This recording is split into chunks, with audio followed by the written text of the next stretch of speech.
For our next storyteller, she's originally from Brooklyn, New York. She's a former LA radio talk show producer and co-host. She defines retirement as living life fully. She's a part-time actress. She's a singer and a storyteller. And most importantly, she loves her adventures with her soulmate, Hugo, who's here tonight. And he's looking for somebody else. He's right there. So a fun fact about her is that her 8-year-old brainy grandson knows that math is her weakest subject, so he uses that to his advantage to beat her in Connect 4. And then to brag about her a little, she won the best performance for a movie, Souls. I don't know if you guys have seen that. It's called Souls, that she was a co-star. So please help me welcome to the stage, Miss Johan.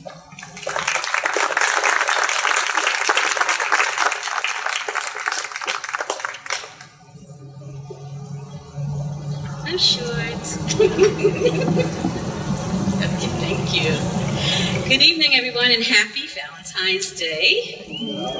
So here we go with love stories number 2. When I was a little girl, I was impressed with my parents because they were married for 52 years. And there was something about coupling that was very important to me, even as I grew up and got older. I observed my parents showing love and affection for those 52 years. It wasn't that state of, well, I'm just going to tolerate this man and woman. They loved each other. They hugged, they kissed, they danced. They did all these things in front of us and taught us the importance of partnership. One particular thing that really set the tone for the compassion they had for each other, they both lived up until their 90s. My mom, 97, my father, 93. And when my father was experiencing his last days, and the hospice bed actually was installed in the home, my mother reached for her red negligee. And they were a hot couple. And placed it at the foot of his bed. And of course, I wasn't there, this was in Florida, and my brother and sister told me how shocked they were about how hot and sexy this couple was. I actually realize now why he had this smile on his face in the casket. So fast forward to me as a young woman entering high school, young girl, entering high school. I'm now beginning my search for a soulmate. Not joking. Closer? Okay. I am now getting very, very serious about finding my lifetime soulmate. And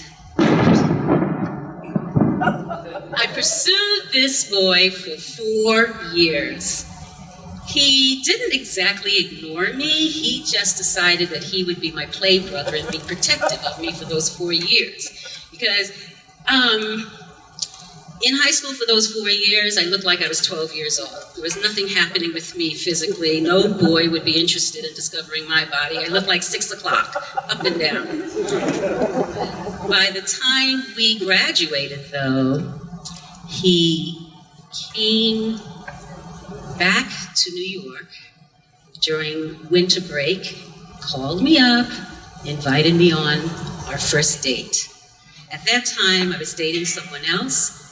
I called him up and said it was over. That's how things work in New York. You come, you go, you come, you go. So, we went to a New Year's Eve party, and that was the beginning of our romance. And we ended up marrying, and we were together for 32 years. 2 children, not exactly in that order, but it was a very happy marriage. Close to his death, he said to me, "Don't give up on love. They will be lining up at the door." Okay. He didn't tell me what to expect when they lined it up at the door. They lined up, but they came with emotional baggage that I could not handle. So for a 10-year span, here I am dating these men and not finding my soulmate. By 2015, I pretty much took a celibate year. And at the beginning of 2016, I entered a silent retreat. I affirmed that I was not going to just tolerate someone, but I was going to find a man that was suitable to me. It makes me think about a friend of mine who wrote a book about relationships, and it struck a chord with me. He used the acronym DICK. Dancing, intimacy, caring, and kindness. That's what I was looking for. Back to online dating. This guy, Hugo, he only had one photo on his profile. I had about 8, 9, 10. But the one thing that caught my eye is that our first sentence had the word authenticity. We were not joking. We were not playing around. We were really both looking for a lifetime partner. And I went, okay, let me give this a try. It's this one photo with him way in the background. I could only see glasses and a Charlie Brown striped shirt. I don't know what I'm going to end up with, but let's give it a try. So we communicated via email, and I let it sit for a while. I decided to stop emailing because in the previous years I was very anxious. And I would answer, and we'd meet up, and it just would work out. So I said, okay, I'll just let it sit for a while. And within 2 weeks, he was still there, and we decided to meet each other. It was interesting. We had our first meeting at a coffee shop. He was a little lost. And I stepped outside to direct him. I saw he wasn't driving a hoopty. You all know what a hoopty is? It's a bad car. He had a really nice SUV. And I went, okay, stripe. Not stripe, but oh, that's good. A star one, first star. And he turned in, came into the coffee shop, and he looked very handsome.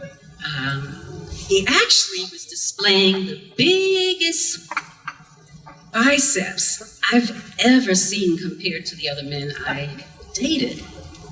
It's like, ooh, all right. But yet he was a very calm and gentle soul.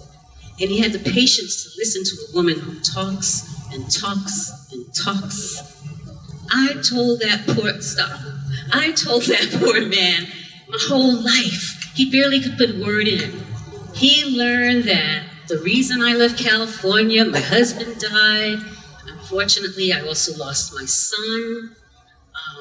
All the traumas that I was going through that caused me to leave the state of California and move to Arizona. And he sat there patiently and listened to this. Typically, I think a person would have walked away that first meeting. It was way too much information. Later on, down the line, many months later, he confided in me that he actually did listen. He remembered every word I said, but I was having, unbeknownst to me, a wardrobe malfunction with my sundress. So what he was focused on was one of the little girls peeking out. I didn't know it. But so he was ready for a second date. Our second date was very nice. We met in Scottsdale, had dinner, and went to a workshop of actors, an actors reading. And as we, in the room where the actors reading was taking place, it was those high cafe chairs and tables. So we were standing. And as we were standing, his arm went around my waist in such a gentle way. I just slowly sunk into him. And there was this spark that went through me. I don't know. I mean, it just seemed so soon, but it felt right. And it was also the night of the first kiss under a full moon, and that was really good. So, of course, there was another time for us to meet up. We had several dates. One of them, I recall, was during Independence Day. It was Independence Day. And we were watching, at the movies, watching Independence Day 2. Actually, we weren't watching. For some reason, I was all wrapped around him like a pretzel. We seemed like we were 16-year-olds. We should have been in the back of the movie. But this man was just right for me, so it felt very comfortable. And then several dates passed. We already spent quite a lot of time with one another. And in my garage, before he left, he kind of stuttered, had this nervousness about saying to me, I love you. And I said, oh, okay. And he drove away. But he professed to me that he really loved me. And he's shown that in many ways that I had not experienced before, because I was really used to being the pursuer. I never really had a person who loved me and pursued me, and he was that guy, and it was a whole different feeling.